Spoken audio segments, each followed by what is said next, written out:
Today, I'd like to talk to you about how you separate yourself from your competitors. I was working with a client, a Fortune 500 client, and we were talking about how to present themselves to their potential customers. They had this 80-page deck that they would share with a potential new client. And I said, "You've got to be kidding. You walked through that entire 80-page deck?"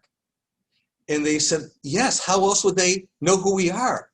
I said, "First of all, you're a Fortune 500 company. Secondly, they've made a movie about you. They know who you are. And even if they don't, you don't need to go through this deck." They asked, "Well, how do I sell them?" I asked them to role play with me. Asked one of them to be a customer and I would represent them. I said to them, "I've got a couple of options and I'd like you to choose which you think would be best for you. I've got this 80-page deck about our company that I can share with you. Or what I prefer, if you're okay with this, is I'd just like to ask you some questions. Learn more about you, learn more about your needs, and how we can best take care of you. Which would you choose?"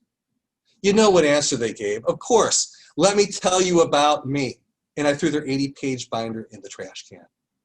If you will take the time to ask your customer questions, as opposed to telling them about you, that will put you ahead of your competition. I also want to highly encourage you, you type those questions up and print them out. Know what questions you want to ask. It doesn't mean you're going to ask all of them, but you should know those questions in advance.